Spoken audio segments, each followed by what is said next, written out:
Holo's presence made it necessary for Lawrence to take roads with little traffic, but along certain ancient trade routes, they continually passed carts laden with rare goods.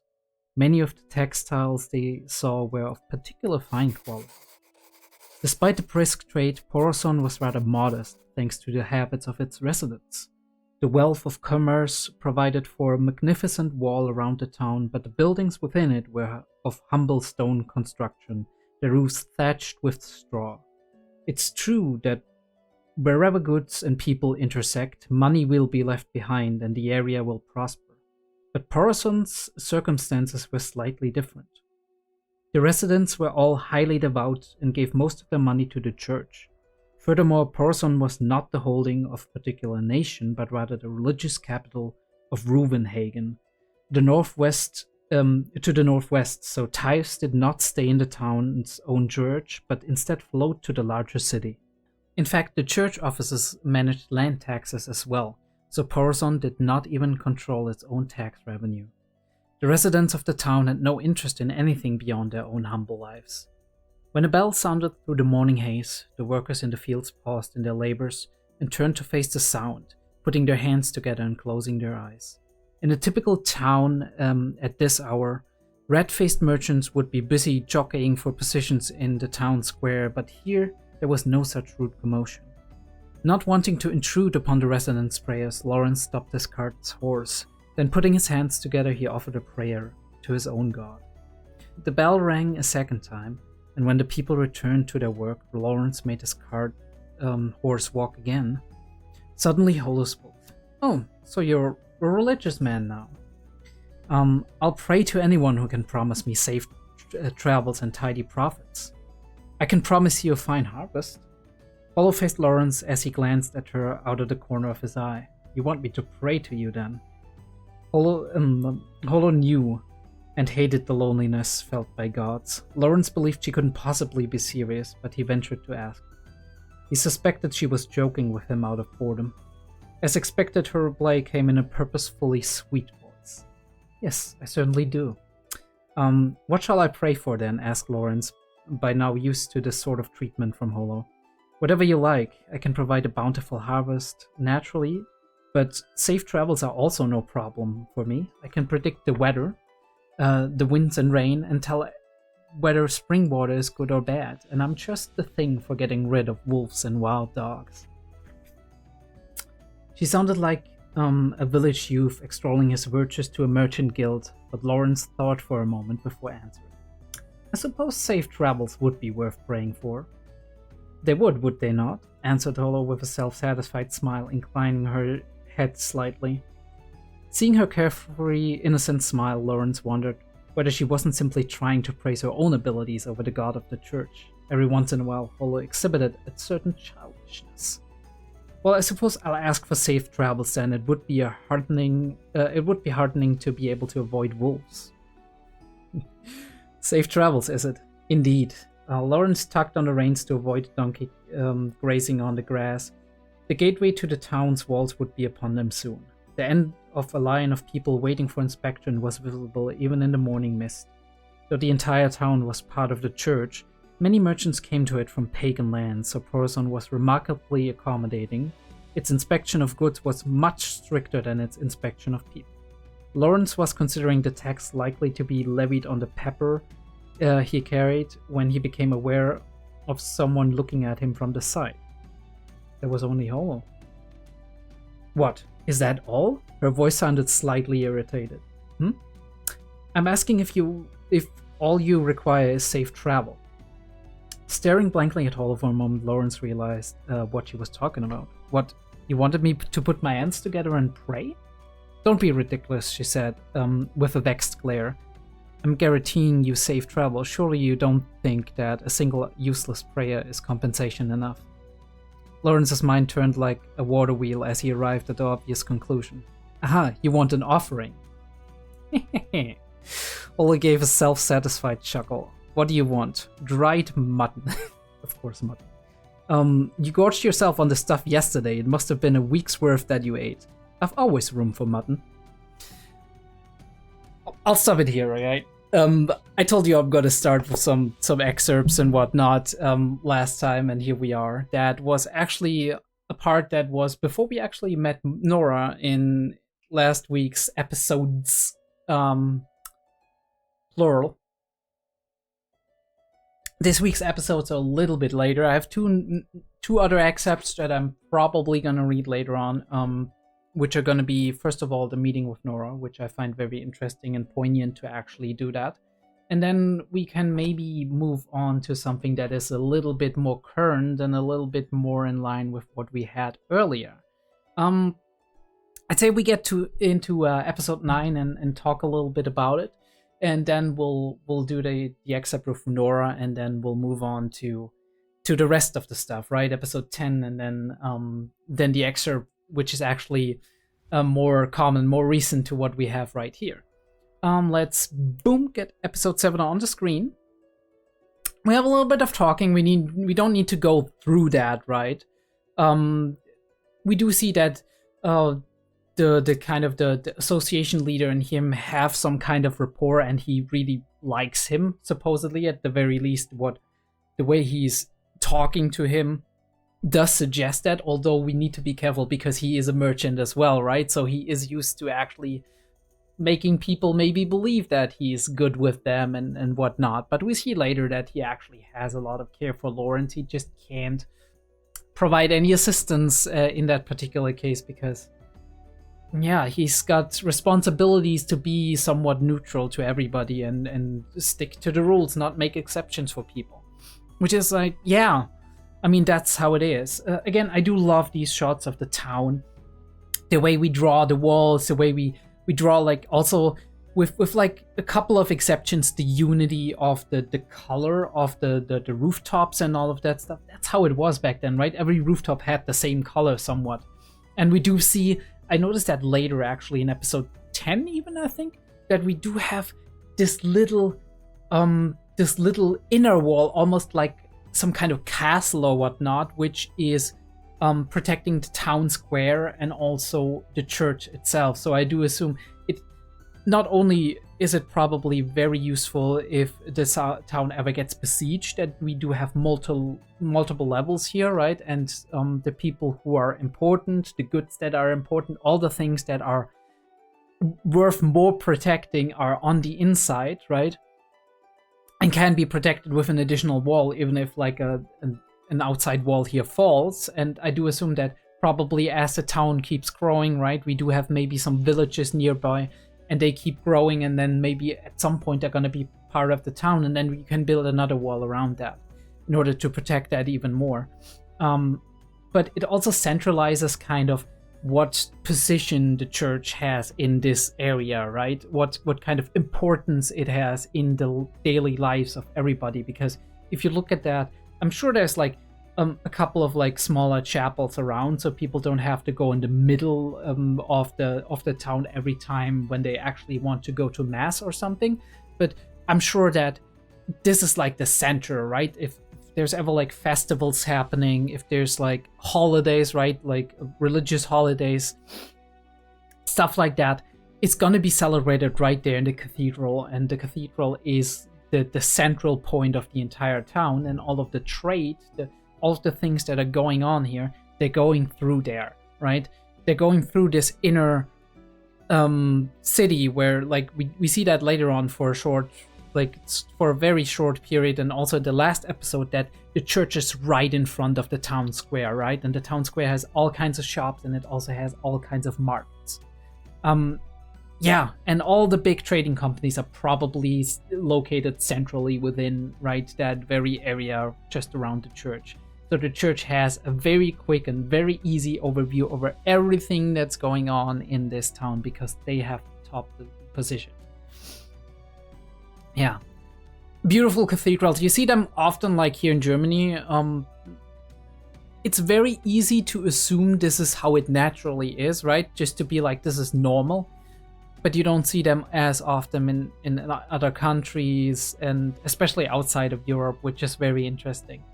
Having these big churches with all the, kind of reminds me of I don't know, Orlando in Dark Souls and whatever, but also a lot of churches and cathedrals that are not too far away from where I live. So it's very cool to see this architecture being displayed so realistically, let's say it like that.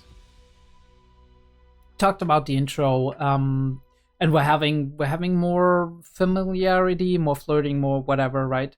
I find it funny how he keeps falling for that, and I think it's just because he gives her the benefit of the doubt, because he's like, you know what, I'd rather be honest and reveal a little bit more about myself since we got this rapport at this point, than just risk being cold and offending her, even if she's teasing me, which she obviously likes. She's like, and who wouldn't like that, right? Being shown affection, and even if he can't say it clearly, but it was enough for her, and it's unusually direct of him. So, and we do have, interestingly enough, we do have this kind of behavior is rewarded, right? I cited during the reaction, I said she's training him well, and it's true, right?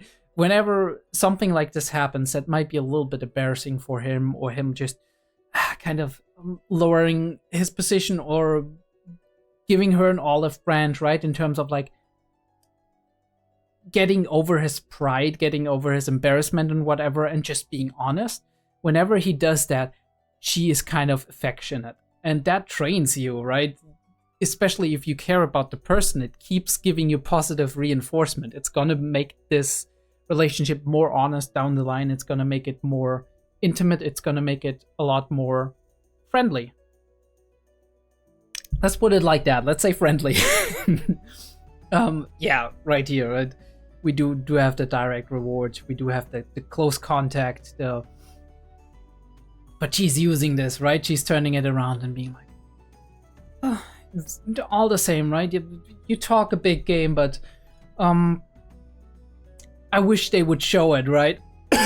And then we get into this situation where he's almost giving her what she wants, and then he's like, wait a minute, I've seen this kind of movement before, right? She ain't serious. She's just fishing. She's fishing for something she can take out of this because she's shrewd, and she likes to do that. And she turns it back on him, saying like, well, you asked for it, right? You wanted me to ask cutely. And he's like, but not underhandedly, be honest. And you're like, but I was cute, wasn't I? There's this like back and forth. We saw that as well in like in the excerpt I just read, because you can clearly see that it's night and day here. Well, night and day. Not night and day. Cut that out. Yeah, you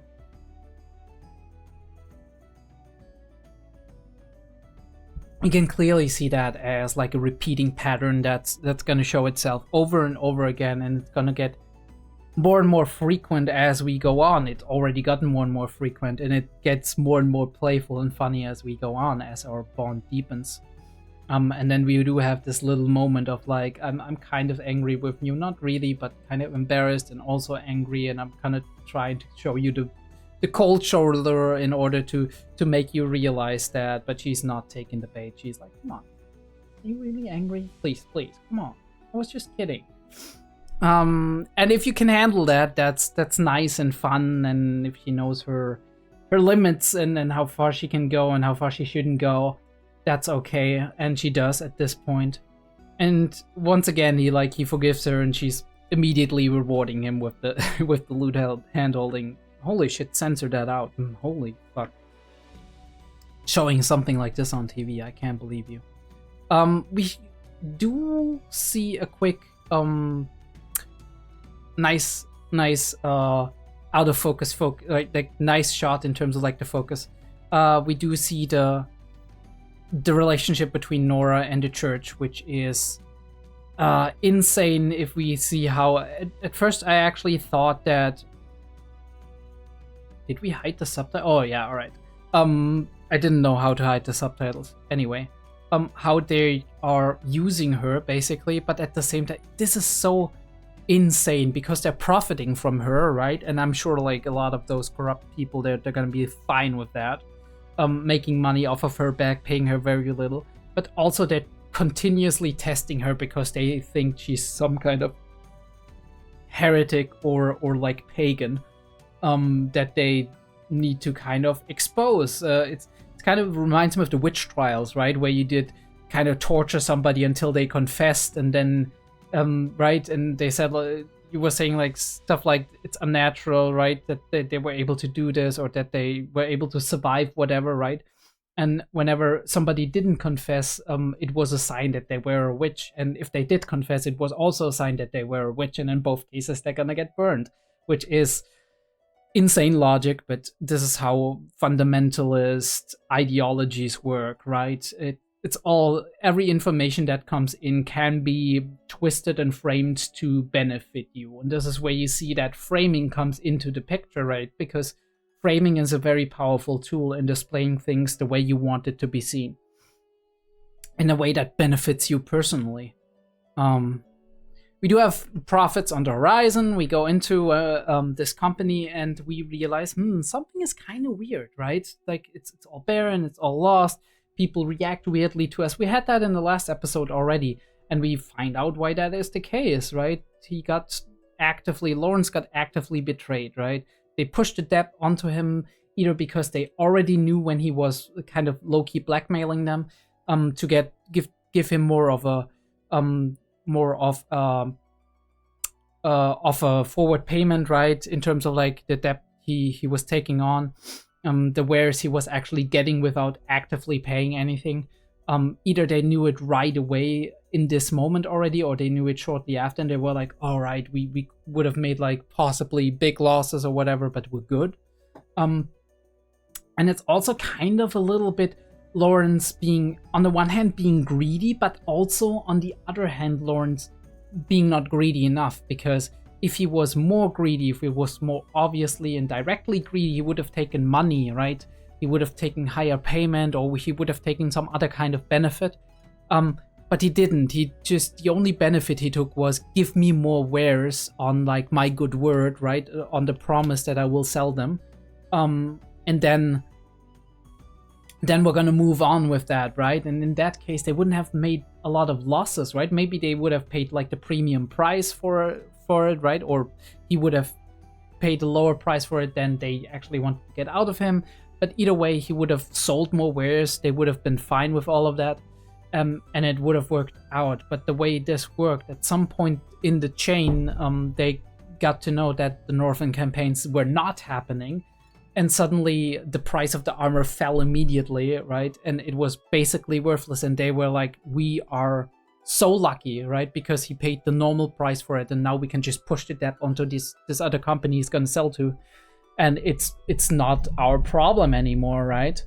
The interesting thing about this is it is kind of very, very mean if you think about it.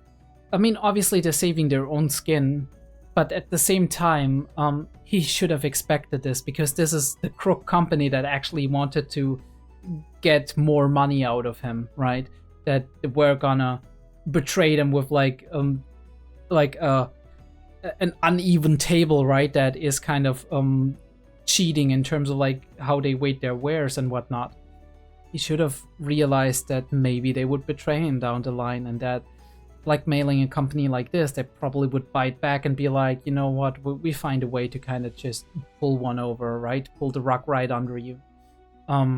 And this is what they did, and he was unlucky enough to get into a market crash, which is rarely predictable yet. Sometimes it's predictable. Even today, we do see like bubbles going up, right? If you look at, for example, the Chinese market, and they're like giant real estate bubble. You don't know when that's gonna blow up, but at some point it is. And, well, it already kind of is. This is like, and we've seen that time and time again, that at some point markets just get too big for their own good and too much money is flowing into it, and at some point somebody's gonna lose out big on that. And this company is right in front of that, like devastation, financial devastation, much like Lawrence. And what they're doing is they're pushing all of that financial trouble that they're having, they're pushing it onto the contracts they have, right? In this case with the debt, maybe if they wouldn't be in so much trouble, they would be like, you know what, you can pay your debt in whatever time you can actually make it. Just make sure you, I don't know, sign a contract with like, right? Or you help us with some business that we have, but they are desperate too, right? And so they're pushing all of, like they're pulling all of their financial resources that they can get in order to actually survive as a company. And now he has to do the same, right? He has a very short time limit. He has a lot of stress, right? This is money, the dimensions of which you cannot fathom. Because if you think about it, I said it in the reaction, I personally think this is really hard to imagine as a person who's just working a single normal job, right? But imagine you do have a company, right? You do own a company. You are paying people monthly. You are buying wares the worth of probably sometimes as much as your company itself is worth, and hoping that by taking up all of this debt, because you already have a reputation of actually being able to trade very well, right? You hope that through the trade you're actually making profit, but you actually have to put in money to take in the profit. And oftentimes what companies do is they take out debt, and they're like, okay, this is an investment in the future, because if I take up this debt now, right, I can buy these wares, right, and I can sell them again, I make some profit, and I can pay the debt back, and then I have my own profit on top of that, right? And this is how you accumulate wealth. But the big issue is, what is when the bad thing happens, right, and something falls through, either a market crash or the wares are damaged, right? The wares drop drastically in value. Look at how wares go up and down depending on demand and whatever.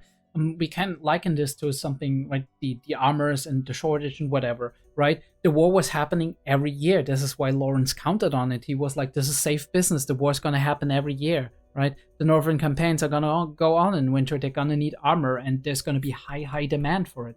And suddenly this year it's not happening, and now everything is worthless because nobody really wants to take it off your hands right now, right? Because there's there's a lot of supply out there because everybody anticipated the wars to happen, but there's not a lot of demand going on. So you are left with wares that nobody wants, at least right now. Maybe later on, right, if it's being upkept well and whatever, right? But not right now.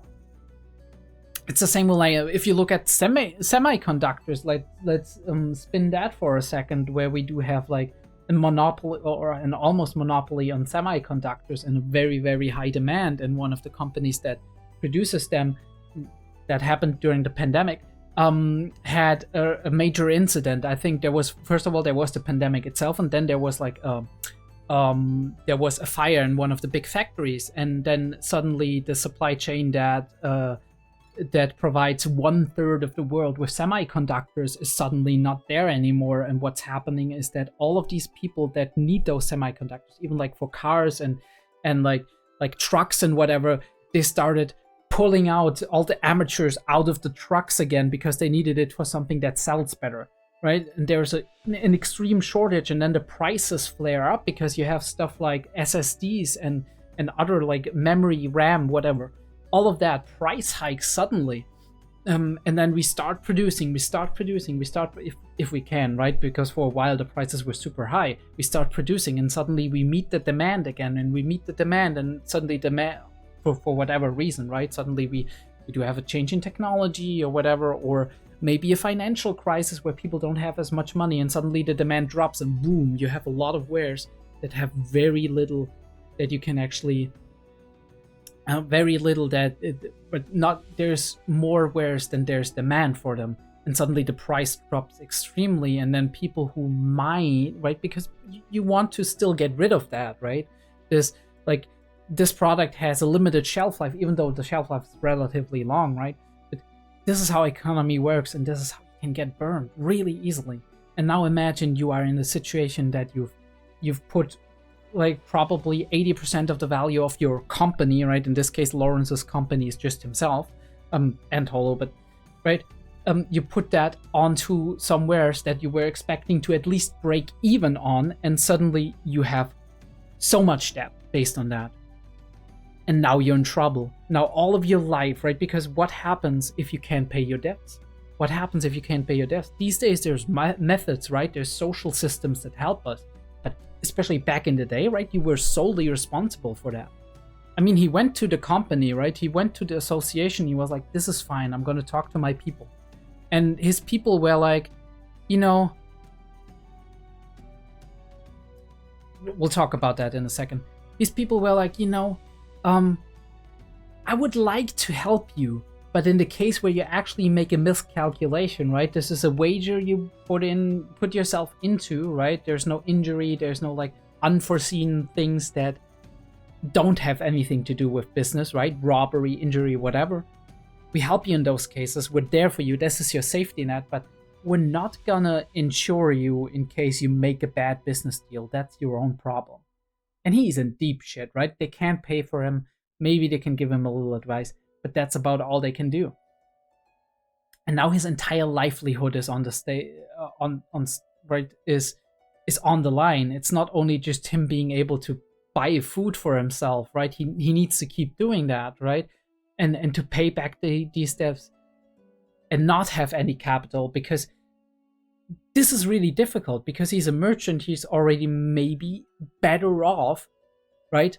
Merchant class, especially in these days, merchant class was better off in terms of money and being fluid and having relationships and being able to actually have resources that you can put into something to make more money than the kind of person that is working a grunt job and doing like right in the mines or whatever and destroying their health for scrap.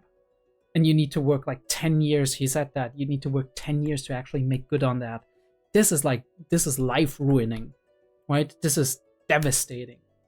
And if they said that they could run away, but if he runs away, you know what that's gonna cost? That's gonna cost that he's gonna be a social outcast. And maybe, right? Holo and him are close enough, whatever. They go to the north and they can live there just fine, right? But this is a long shot, right? This is going to be a rough time ahead of them where they're beggars, thieves, whatever. And everybody, every town knows this guy, I'm not going to do trade with him because he ran away from his debt. And, right? I can't trust him, especially in a world where there's an economy going on, where companies and associations are connected between nations. And I would assume that even then, right, his own association would probably cast him out, because if he ran away, it would be the case that he himself, they would go to his association and be like, here, pay the money. He owes us this. And they would have to do that, but as a result of that, he would be thrown out, right? And that's the danger here.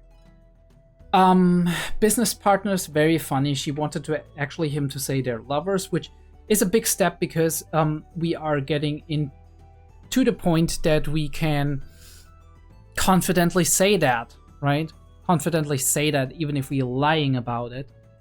It's almost halfway true, right? Because speaking about it, even pretending for it to be that case, you need to be close enough for this to actually be believable. And for her to suggest that means that in her eyes, this is believable. But he's obviously hesitant. That's in his nature. That's the way he is. Various reasons, right? First of all, he doesn't want to embarrass her or get her in trouble. Second of all, he doesn't feel confident enough for that to be right, to exude that, to project it to the outside. Even though I think he needs that confidence. Really nice shadow work on like what they're doing there. But they propose, like, they're saying they're business partners. We have this long stretch of like him begging, and this last moment, once again, like, you can maybe explain this to me why he assumed that, right? Where he's like, you are begging for help here. I actually wanted to help you, but like you're running around with a woman in town. Maybe that's like his idea of like a woman would not be running around with you if you didn't have any money. Maybe there's something else around it, right? In terms of like you're not married to her, but you're running around with her, right? In terms of like churchiness kind of deal. Yeah, maybe you can explain this to me, why this is such a specifically offending thing for this person. There must be something that I'm not picking up. Obviously, I do see that this is something that one is not supposed to do. Maybe. But I wouldn't go as far as to say that that Holo is right, that if she wasn't with him, he would have gotten money. I think either way, he would have gotten very little, probably. Maybe a little bit more without her, but it's basically scraps and basically nothing. And obviously we're in a lot of stress here, and he blurts that out, if it wasn't for you, but he immediately he retracts that, and we end this in her leaving to the inn and him thinking that he irreparably damaged their relationship, right, and offended her, and she on the other side though having that guilt and being like, it's actually because of me, right? And both of them are actually feeling very terrible after that. But they're both very nice and empathetic. I said she's selfish, right? We'll come to that when we talk about episode 10 in just a bit, but she is, but not always and in every case, and in a very specific way, right? In only in specific situations. We'll talk about it. Holy shit, I do love this shot. This is Fish Islands. Very, very cool. Very cool. These are the shots that make a show interesting. These are the shots that make them, right? Because you could have just as easily displayed the shot from down up, which is still a cool technique to use, right? In a very normal manner, but we choose the Fish Islands, and it has a great effect, in my opinion. It distorts the entire picture. It narrows it in, right? It makes all of the things, the structures around him being very imposing and encroaching in on him, in my opinion. This is the primary effect that I feel when I'm looking at it.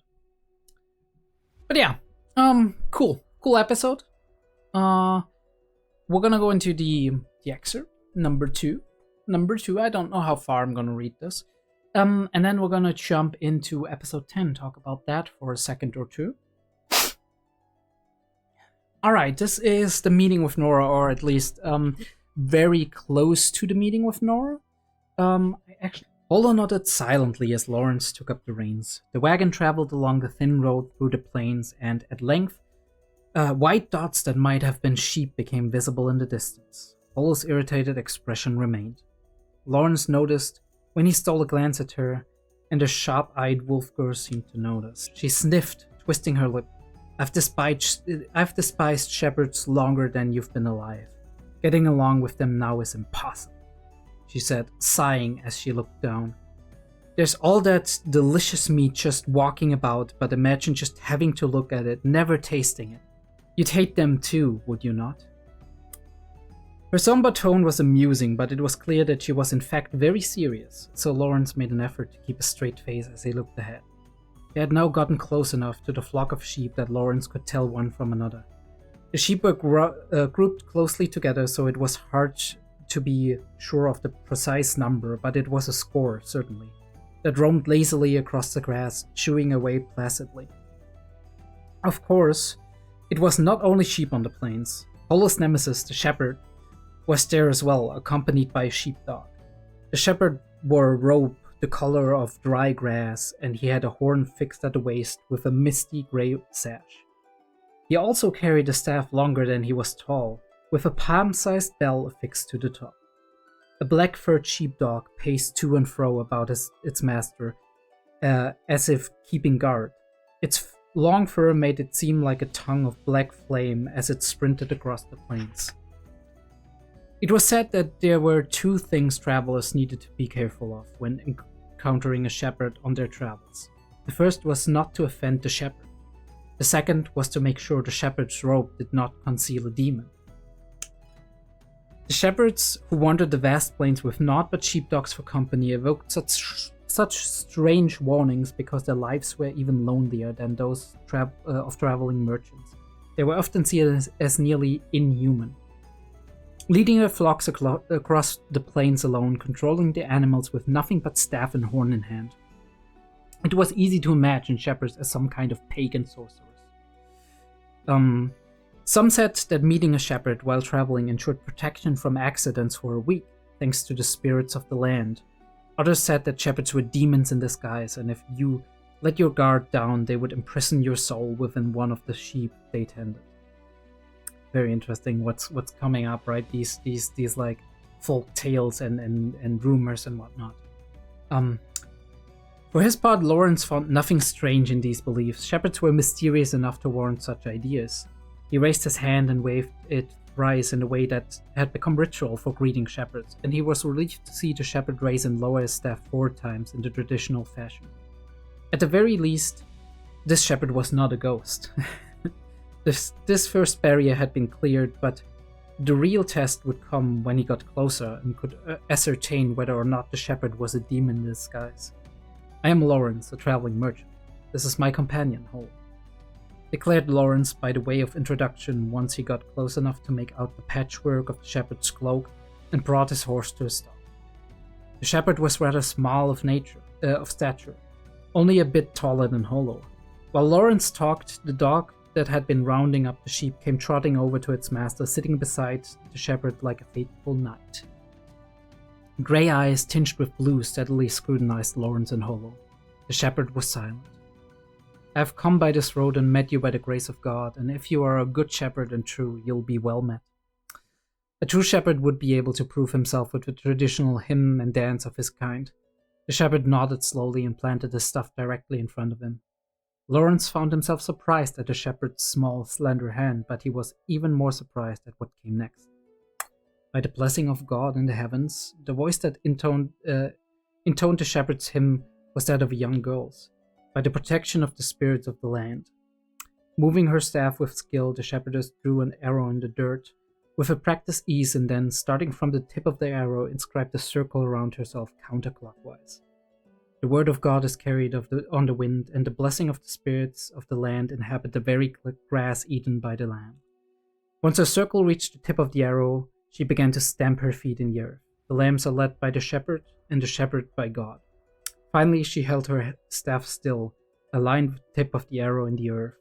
By the grace of God, the shepherd follows the path of righteousness.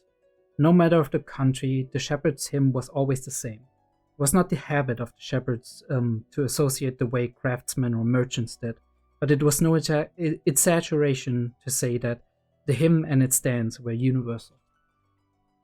Yeah, I'm gonna end it here. Show you a little bit something of the novel. Here is the picture, right? We saw it in the anime as well in last week's episode. Very cool, very cool. I'm gonna actually go ahead and show you another picture as well, right? We had the meeting, right? I showed that last time. And we do have an interesting moment. Oh no, you know what? We're gonna do that in just a second. First of all, I'm gonna show you this one because this is amazing. Look at this. Look at this fool, right? Drooling. Yeah, I mean, these little like chibi drawings are always pretty nice to look at. But we are going to get to episode 10. And we start in a deep dark, right, in room, not being lit up at all. Interestingly, I always find it interesting that we do have like pitch black rooms, supposedly, right? There's no light going on. And we're still seeing something, right? Because we're supposed to see something. This is media. It's the same when we're actually watching a movie, be that Hollywood Western movie, or be that, I don't know, a TV series, or be that an anime. There needs to be light that meets the shape of somebody in order for us to make them out. But obviously we also want to display how somebody behaves when they're in pitch black dark, so we need to reach a compromise here, which is make it as dark as possible for it to still be visible. But yeah, Lawrence being, at this point, people being very angry, but he can't afford to refuse the money, that what little money gets thrown his way, which is terrible, of course. And we do have the innkeeper being like, come on, right? Stop this shit, because he's coming back super, super late, and obviously the innkeeper needs to open up for him because, right, otherwise he wouldn't be able to lock the door and whatnot. And we do have this little conflict where we do like, he has his like nice guy thing, his inner conflict and guilt, where he's like, I put this upon you, and she is the exact same in this very moment, but he doesn't realize that. He's like kind of in the mindset of having put shame on her and having brought her, like, he made a promise to take her to the north, but he might not be able to keep it up. He's in very low spirits, he's very depressed. And then he gets he gets something thrown on his head. Holy shit, that it didn't kill him, right? There's coins in that purse. Like, what the fuck? You could have killed him. Either way, he goes up and they talk it out. Very important. Talk about it, right? Talk about your feelings, talk about your thoughts, right? The way you perceive things, because they're not the same as everybody else's. Even if you are on one line with somebody, if you are very in sync with somebody and know somebody very intimately, sometimes, even though your thought patterns, we just recognize that their thought patterns are very much the same, but opposite, right? They're opposite in the way that who they blame, right? She blames herself, he blames himself, right? They're blaming different people, but they're exactly the same, but they don't understand that, right? Because they're, especially him, he's so tunnel visioned into his own thing, right?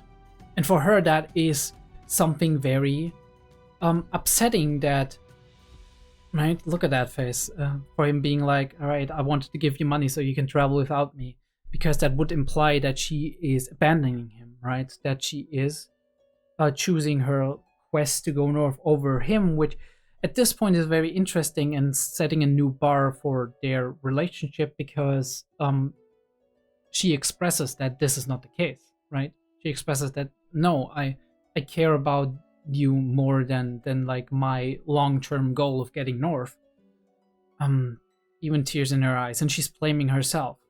She's like, why are you not hating me more? We had that, like, similar themes like that coming up in different anime, for example, ReZero, right? A little shout out. Not gonna go into too much detail, but she's upset that he's not more upset with her. It's very sweet, right? And very kind. Yeah. And they have their little fight, and she's being very emotional, he's being very emotional. Beautiful shots.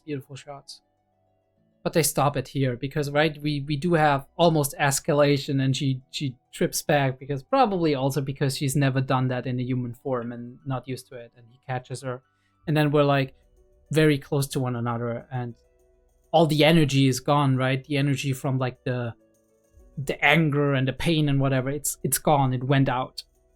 And now we're in this weird standstill moment, right? A moment where we can actually calm down and get ourselves on a level where we can talk. And we do that. We do talk, like, about our guilt and whatever.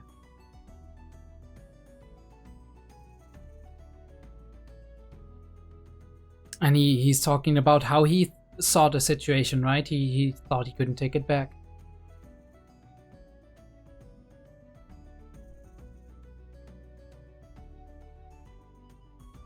And she wants to hear something, right? And it's very important, because at this point in time, they both shared their pain and anger, their vulnerabilities. And now they're at the point where they can take the next step, right? Why are you so good-natured, right? Why are you so kind to me, basically? And he answers in a way that is typical of him. Right? She's already calmed down. She's already been past this, and she's slightly, right, hoping for something again, right? Trying to get it out of him saying it.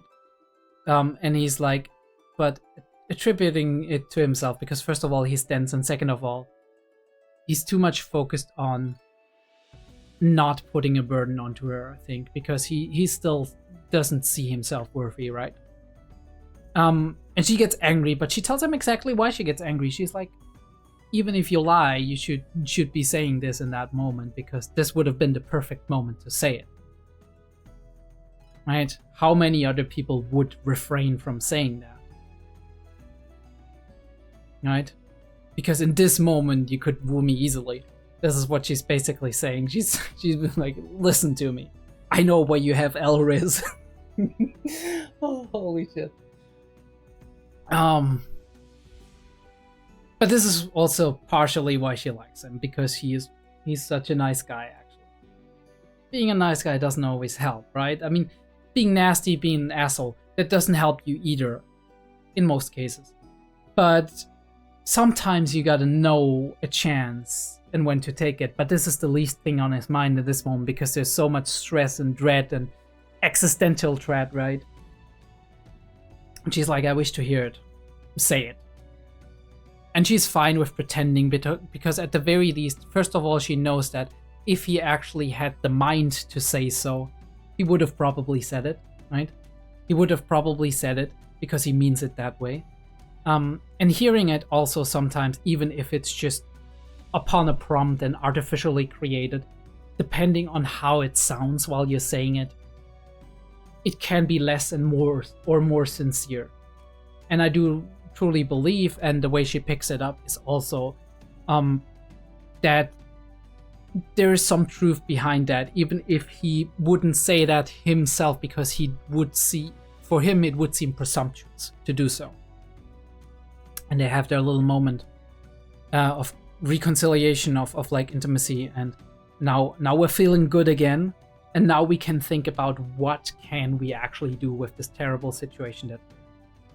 And she comes up with a good idea, a very brilliant idea, a very risky one. Also, holy shit, goodness gracious, bleeds.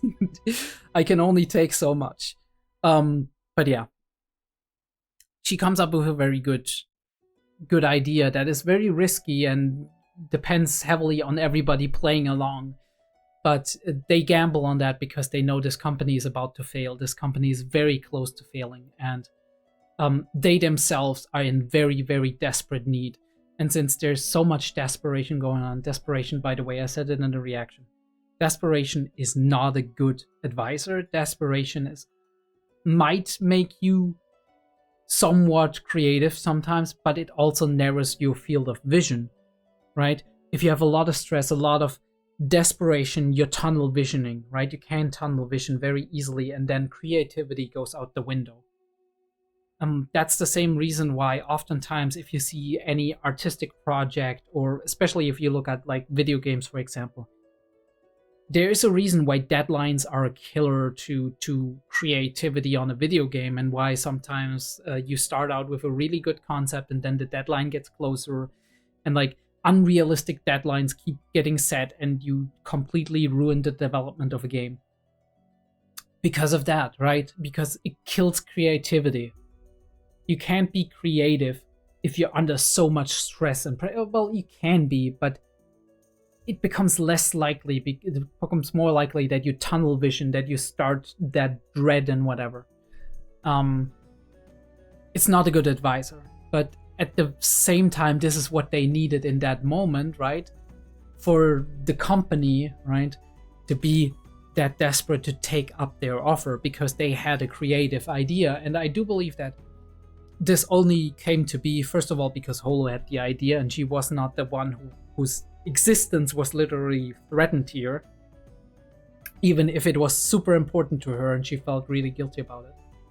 And also because they talked it out, right? They talked it out, they talked it off their chest, they had their moment of like being there for one another, right? Supporting one another. That can be a big thing, even if you're not majorly contributing, which she is, but even if she wouldn't be, it's already important and very, very significant that somebody's there for you and being like, you know, like, I'm on your side, right? No matter what happens. This is very, very much very important in many instances. A social support system is one of the most important things when you're going through a crisis. It doesn't matter which one it is, right? Be that financial, be that emotional, be that any other kind of crisis situation. And they make the pact, right? He's selling it and she's selling it. This is a collaborative effort. He's putting down collateral. She's using her smooth talking words, and he's smooth talking as well. He's like, we can get out of this. You can save your company and I can save my skin, basically, if we actually manage to do this. And then we wait very, very brazenly at the entrance of the church to greet Nora and say, hey, wanna betray the church with us? not specifically, but we're saying like, hey, I got a job for you, which is already, if somebody from the church hears that, is like, wait, there's somebody hiring our shepherd who is possibly maybe even a heretic, right? this is dangerous, right? This is something we don't have any control over. We can't let that happen. But they're very brazen, and they're talking to her. They're inviting her for a business meeting, so to speak, and giving her something to drink in order to butter her up a little bit and be like, yeah, this much money, you could make this much money, right? But I think Lawrence blaming himself for being like, I'm basically scamming her, right? Because this is super risky, but he's kind of saying the risks, and I'm on Holo's side in this case. I'm like, look, you laid down the law, you were like, this much money you could make, right? We kind of angering the church with that, but fuck the church, right? Because they're treating you like shit. And third of all, there is risk involved, right? If this fails, then we're all through, right? We go down together, and our life's gonna be hell. But I like how he's opening that, talking about that she earns very little church, right? He's very well, right? He's pinning down very well her trepidation and the situation she's in. And even though she's aware of that situation, right? Aware of all that's going on, and I'm sure she had a lot of thoughts regarding that. It is an entirely different matter if somebody who you partially trust, right? Who you've opened up a rapport with, who you actually like as a person, possibly, because, right, you met and you kind of understood one another, and it worked well, right? And they were very nice to you. It is something else to hear a person externally outside of yourself saying that to you and being like, they're kind of ripping you off, and like behind your back they're hating on you, and they're hoping that at some point wolves are gonna fucking murder your ass, which is rough. But it's hearing that out of the mouth of somebody else is kind of reconfirming what you believed on the inside, but maybe were not brave enough to say and to actually put into words and actually put it down as a fact and as a reality. And this is when it sinks in for her. I love how we're taking this shot of the cathedral being very imposing on us, right? Like it's pressuring us down from up above. Like anybody in those spires could be watching us and could be like deciding upon our faith, like from the heavens. And he's being very crass, being like, the church are nothing but pigs here, which is something that maybe for a split second in her life she thought that for here, right? Because as pious, as nice, as meek, I want to say, as she is certainly not dumb. And you realize that. And she comes from the street, right? She used to be an orphan or thief or whatever before the church took her in. So this is a big step to be like betraying somebody who took her in, but at the same time she's been feeling that in the back of her mind all this time, that they're kind of using her, and at the same time looking down upon her and kind of fearing and hating on her and hoping that something bad happens to her. And she doesn't have a way out, and they know that, and they basically know that this is a good deal because she ain't gonna betray them. Because she didn't betray the church all this time. It took all of this effort, all of this, like somebody else coming to her and being like, they're ripping you off, they're being very bad to you, to actually make this decision. But we're making it. And I like this, the shot of the open sky, right? There's possibility, but also above Lawrence is, interestingly enough, a cloud, which is kind of giving this a sinister vibe. They're both in shadows, and we're looking from down up as two of them are kind of conspiring with one another, right? As if we're sneak peeking into something we're not supposed to see, right? A secret meeting about something kind of illegal. And the plan is get the gold into the stomach of the sheep, lead the sheep to the other town, wait till they shit out the gold. That's basically what it is, right? And then sell the gold. Easy, right? Easy money. But it's risky as fuck, because if you fail, you fail. And we do have a last moment between the two, right? Two of them laughing together, which is like, I rather just the two of us laughing together and everybody else can go to hell. But he's like, alright, don't. Right? I rather everybody kind of get out of this relatively nice, except for the church, because they got enough money as it is and enough power as it is. And he's like, you're too nice. And yeah, he kind of is. He kind of is too nice. Especially for a merchant in some cases, but this is what brought him into this trepidation to begin with, right? Last one. Holy shit, it's gonna be an hour review. Holy fucking whatever. Whatever, we're gonna do it. We are going to do it. Not a reconciliation, interestingly enough. I'm very interested in how it went.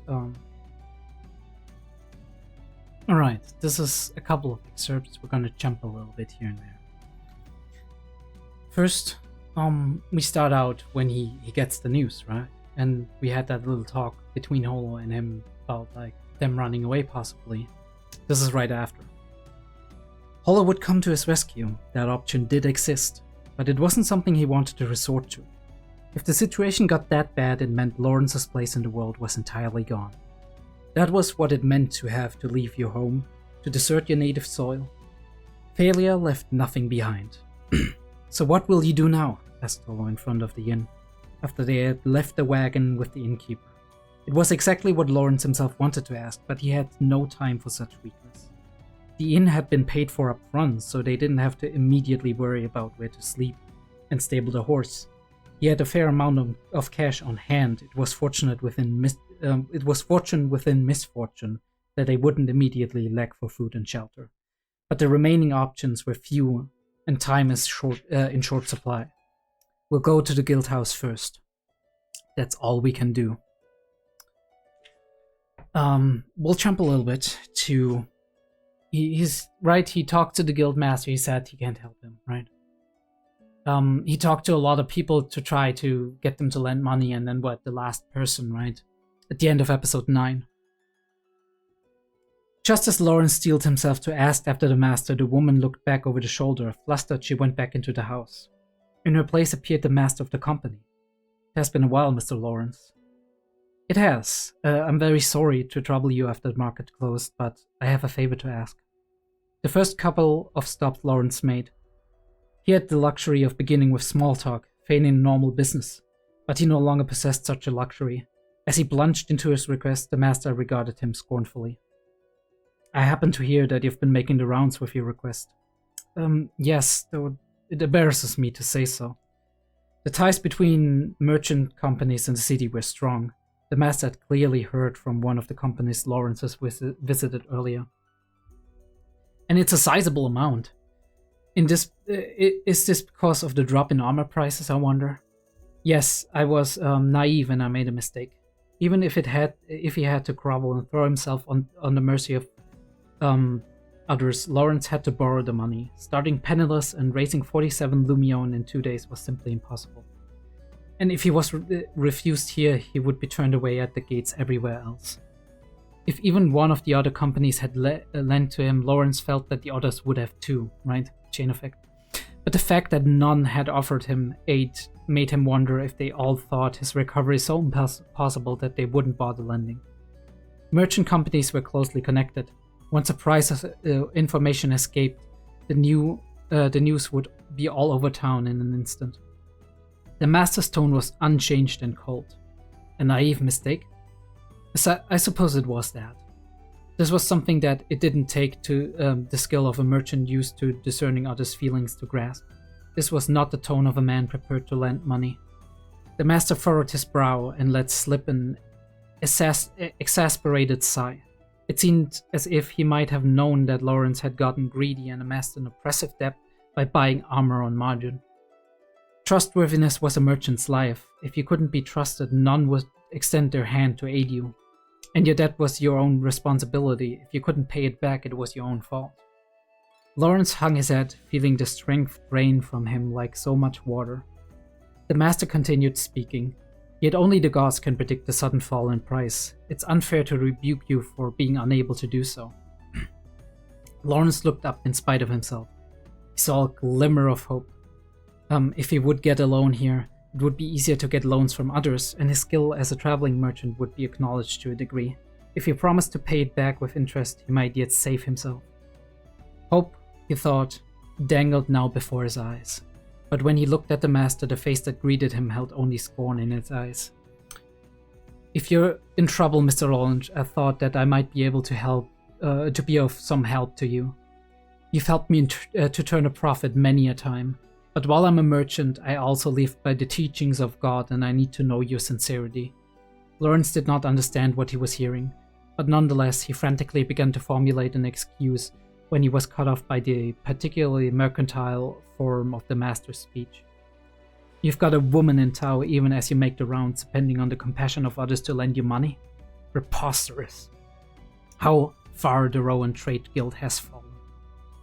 The words froze Lawrence cold as the master slammed the door in his face. He could neither move forward nor backward. It was as though he'd forgotten to breathe. The closed door was so quiet it seemed painted on stone. It was surely as cold and heavy as stone. The door would not open again. Lawrence's connection with the merchants of the city had been cut. They would lend him no money. He backed away unsteadily from the door, not of his own volition, but rather because his body seemed to move on its own. When he finally noticed his surroundings, he was standing in the middle of the street. "Don't just stand there in the middle of the road," the driver of a horse cart shouted at him, and like a stray dog, Lawrence moved to the edge of the lane. "What should I do? What should I do? What should I do?" The words passed endlessly before his eyes. "Hey there, are you alright?" At the sound of the voice, Lawrence startled. "Your face is quite pale. Let's hide to the inn." Paula extended her hand by the way of comfort, but Lawrence slapped it away. "If only you hadn't," he shouted. But by the time he realized his error, he was too late. Paula looked at him as though she had been stabbed through the heart. Having nowhere to go, her hand hovered there in midair for a moment before she slowly lowered it. She looked down, her face blank with neither anger nor sadness on it.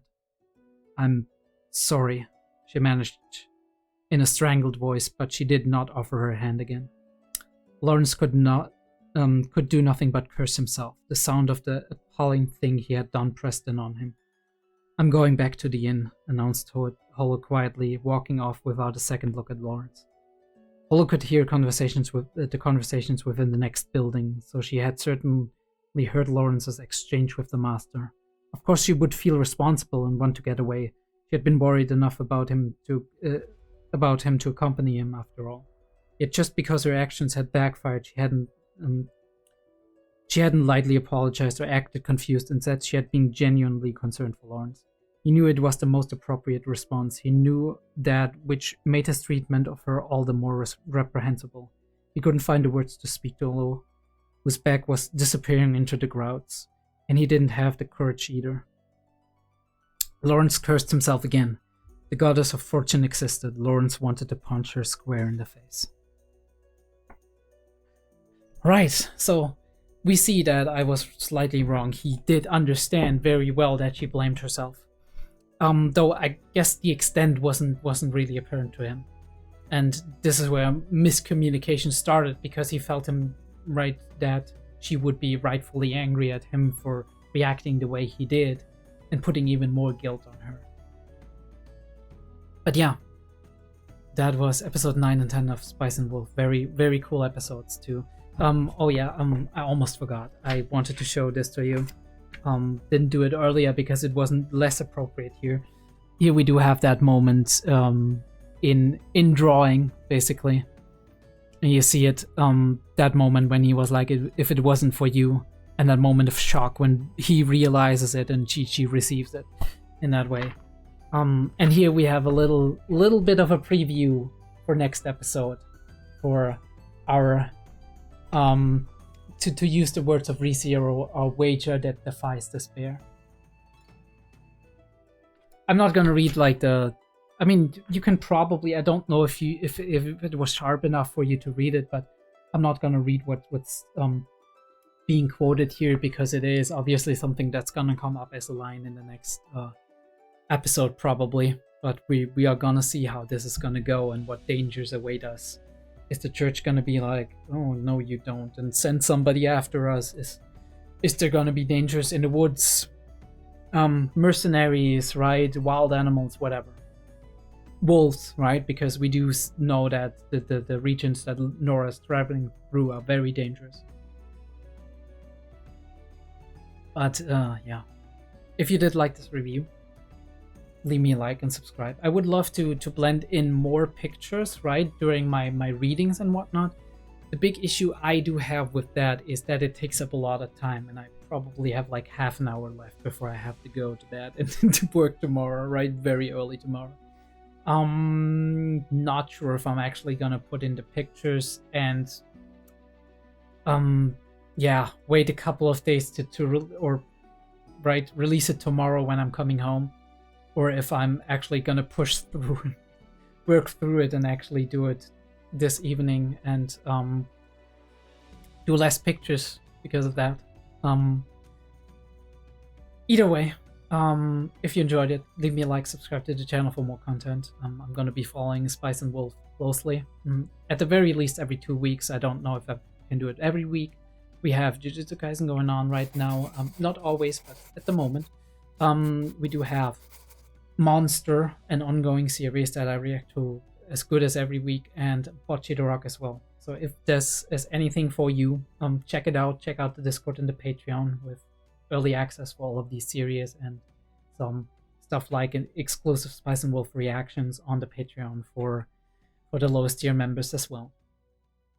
And I'll be seeing you on the next episode or the next review.